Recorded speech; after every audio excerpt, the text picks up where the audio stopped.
A graça e a paz a todos, em nome de Jesus Cristo. Hoje nós vamos ler no Evangelho de João, tá? Capítulo 9, versículo 1. Ele relata um ocorrido, né? Que foi a cura, né? Jesus estava caminhando, né? Ele encontrou um cego, então ele curou esse cego era de nascença, tá?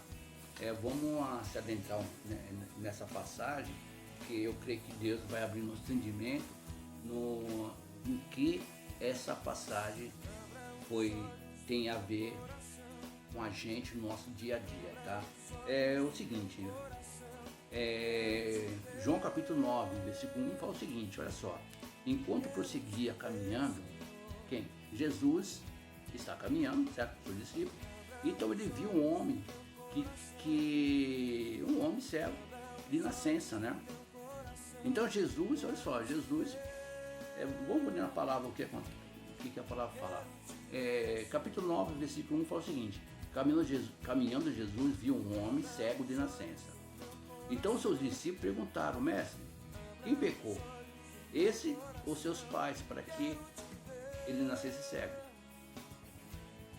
Respondeu Jesus: nem ele pecou e nem seus pais, mas foi para que se manifestasse nele as obras de Deus. E é necessário que façamos as obras daquele que me enviou, enquanto é dia. A noite vem quando ninguém pode trabalhar. Enquanto estou no mundo, eu sou a luz do mundo. Dito isto, ele cuspiu na terra e, tendo feito lodo com a saliva, aplicou aos olhos do cego.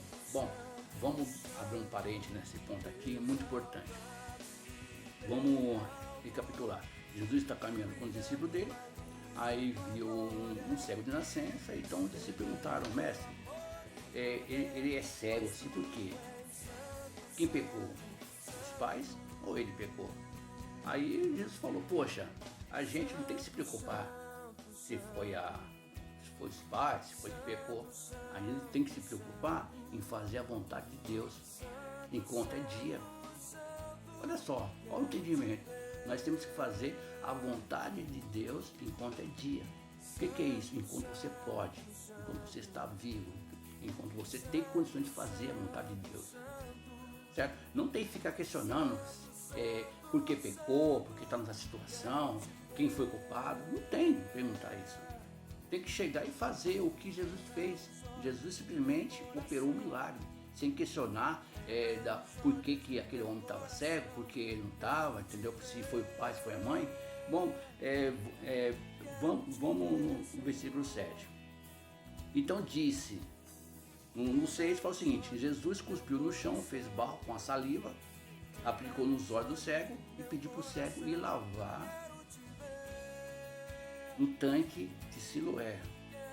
Mas por que no tanque Siloé? Siloé significa enviado. Quem estava enviando ele?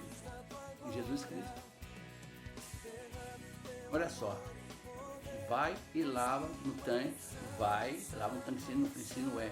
Por quê? O tanque do enviado, aonde é um milagre, entendeu? Esse tanque, olha só, só uma particularidade vamos falar um pouco da geografia desse tanque, tá? Esse tanque, ele ficava a 1 quilômetro de distância. Olha só, ele é cego de nascença. Jesus passou barro nos olhos dele e mandou ele ir ao tanque de Siloé, que ficava a 1 quilômetro. Agora imagina só, o rapaz já era cego de nascença, ainda com os olhos, já não chegava mesmo. Aí os olhos cheios de barro. Aí Jesus fala: vai, caminha até o tanque de Siloé, que é 1 quilômetro daqui, para você lavar o tanque. O que é isso? Assim, olha só, assim o homem foi, lavou e voltou enxergando. Olha só, ele foi e quando ele voltou, já voltou enxergando. O que quer dizer isso? Ele ir no tanque do enviado, crer na palavra, ele creu na promessa Não importou na distância, na dificuldade que ele ia enfrentar, se tinha alguém que ia levar, se não tinha alguém que ia carregar ele, ou se ele ia sozinho. Aí eu não queria saber se para chegar nesse tanque de Siloé tinha que subir o morro, descer uma ladeira. Ele não se preocupou nada disso, simplesmente creu. Ele creu naquela palavra. Ele ouviu falar quem era Jesus, ele não via Jesus, ele não via porque ele é cego, mas eu creio que ele já tinha ouvido falar de Jesus. E nessa passagem do Evangelho de João, ele relata justamente os milagres de Jesus. E o primeiro milagre de Jesus foi lá na festa lá do casamento de Canaã da Galileia, que ele fez uma transformação da água do vinho, depois dali veio só fazer os milagres, entendeu? Aí cura paralítico, cego, e esse cego estava no caminho. Então não importa se a pessoa não tem uma visão, não consegue ver, mas se ela consegue ouvir a palavra e crer na palavra, ela atende. E é através da palavra, de ouvir a palavra, crer na palavra, crer no enviado, que é Jesus, aí o milagre acontece. Muitas pessoas estão cega espiritualmente falando. Muitas pessoas até ouvem Jesus, até já ouviram muitos relatos do que Jesus fez, que Jesus operou, do milagre de Jesus, mas de repente o que acontece? Não tem persistência, não tem fé, então ela não tem condições de andar 1 quilômetro para alcançar o milagre, certo? Versículo 8, interessante, não é só. No versículo 8 fala o seguinte: seus vizinhos e outros que conheciam o homem como um mendigo perguntavam uns aos outros: esse é aquele homem que costumava ficar sentado pedindo esmola? Olha só, olha a situação desse homem. Além de cego, ele estava marginalizado, sentado à beira do caminho pedindo esmola. Muitas pessoas hoje, cegas espiritualmente falando, ela está marginalizada e vivendo de esmola. Vivendo de esmola. Só que aqui, fala aqui o seguinte: os seus vizinhos já conheciam ele. Mas será que algum desses vizinhos levou ele até o tanque de Siloé? De repente, quando viram ele lá, enxergando, ele falou: poxa, mas não sei, esse não é aquele mendigo que estava aqui na beira do caminho, mendigando e pedindo esmola, cego de nascença?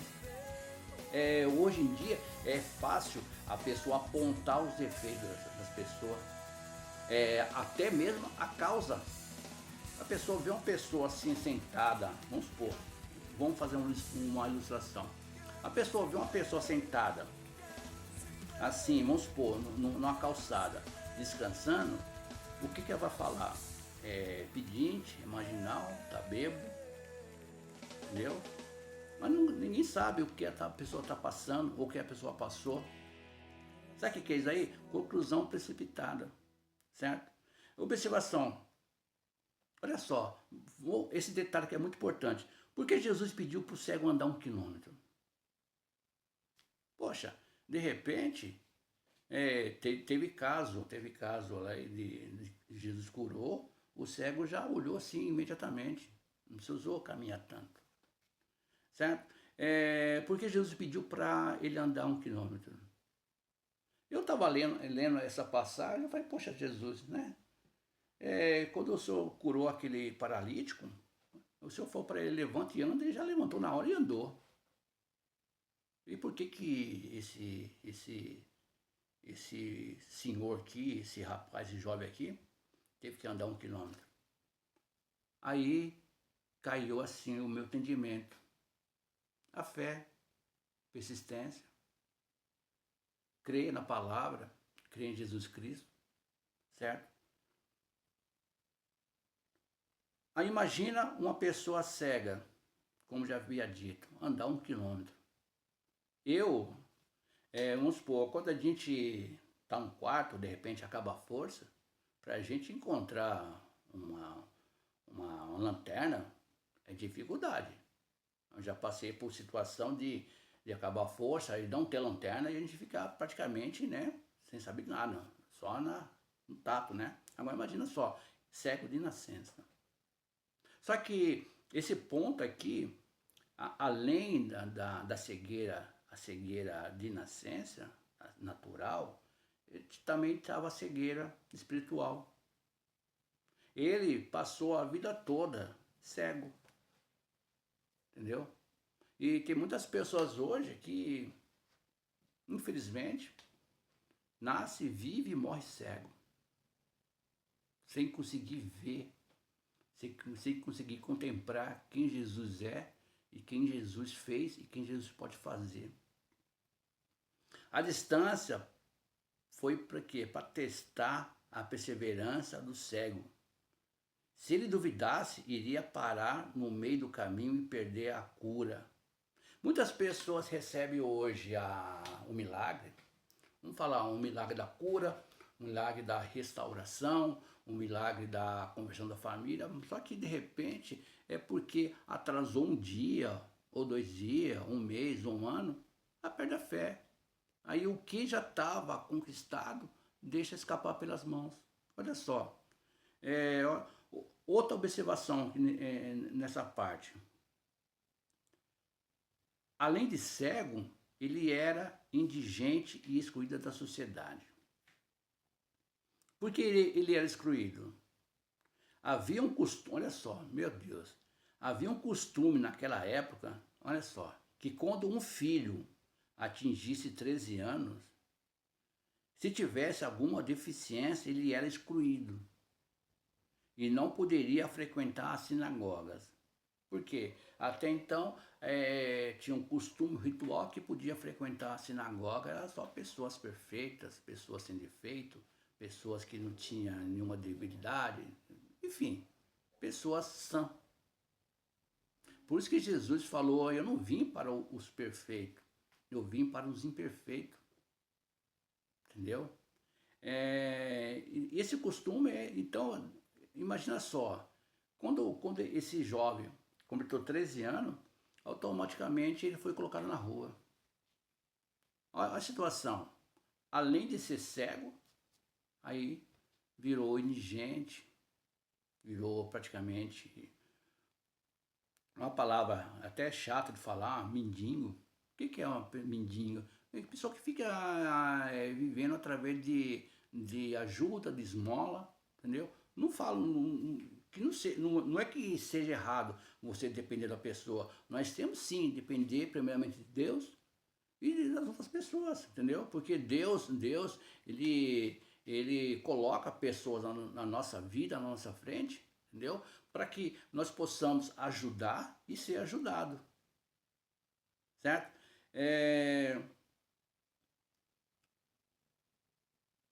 Outra coisa, naquele tempo, olha só, outra observação. Naquele tempo, olha só, o ato de cuspir representava repúdio. Olha só, olha os costumes daquela época. Cuspir ao final de uma conversa era simbologia de nojo, sinal de desprezo e rejeição. Antigamente, eu acho, não sei se até hoje tem esse costume. Judeu, quando ele sente nojo de alguma coisa, simplesmente ele cospe. Entendeu? E esse é o sinal de rejeição, é um sinal de nojo, é um sinal de não me toque. Entendeu? Só que esse costume ainda continua até hoje. Muitas pessoas que hoje que não são judeus, vamos falar brasileiros, quando vê uma pessoa que está em situação de rua, a pessoa tem nojo, a pessoa cospe. E o cuspe é sinal de desprezo, sinal de rejeição. Porque quando cuspiram no rosto de Jesus Cristo, era um sinal de rejeição, certo? Jesus, olha só, olha como que Jesus é maravilhoso. Jesus, ao cuspir no chão, ele quis dizer a todos, eu tenho nojo da enfermidade, nojo do que te leva ao cativeiro. Eu tenho nojo do pecado, mas nunca do pecador. Deus ama o perdido. Por que que Jesus cuspiu no chão? Para mostrar para todos, porque uma coisa é fato. Jesus, quando ele caminhava, ele nunca estava só. Sempre estava com os discípulos e sempre estava com a multidão. E aquela cena dele curar o cego ali, muitas pessoas viram, muitas pessoas presenciaram e muitas pessoas acompanharam até a caminhada desse cego até o tanque de Siloé, até ele voltar para ver se realmente ele estava enxergando. Inclusive até os vizinhos que estavam lá falaram, poxa, olha só, não é que está enxergando mesmo, rapaz? Olha, não é que esse Jesus aí faz milagre? Olha só, porque pessoa cega, pessoa que não consegue ver o espiritual, pessoa que não consegue viver o milagre, certo? Porque Jesus usou o barro, foi justo. Porque Jesus, outro detalhe, Jesus usou aquele ato de fazer milagre, né, usando barro e água, justamente no sábado. Para quê? Estava confrontando o costume daquela época. Ele estava confrontando justamente o pessoal que estava cuspindo nele, que estava rejeitando. Ele estava confrontando, porque era sábado. Certo? E no costume da lei, antigamente, não podia fazer nada de sábado. E Jesus, ele veio, não foi para quebrar a lei, ele veio para cumprir a lei, certo? Através da graça. Ele usou o cuspe e o barro para mostrar para o cego que, olha só, outro detalhe, ele usou o cuspe e o barro para mostrar para o cego que onde ele era humilhado e desprezado, foi usado para trazer a cura. Mas como é isso? Aquilo que era usado para humilhar, para rebaixar, para entristecer, para machucar aquela pessoa, foi justamente o que foi usado para que ele tivesse a cura. Hoje, em nosso tempo, muitas pessoas, é chato falar, mas hoje em nosso tempo, há muitas pessoas vivendo às margens da sociedade, cegas, sem esperanças, pois está vivendo debaixo da tradição e da religiosidade. São cegas espirituais, que através de nós, pelo poder de Jesus Cristo e o Espírito Santo, que nós consigamos levar a luz para o mundo, para o cego. E porque todos possam enxergar a verdadeira luz, que não venha viver na marginalidade e na cegueira espiritual. Amém? Fique com Deus, em nome de Jesus Cristo.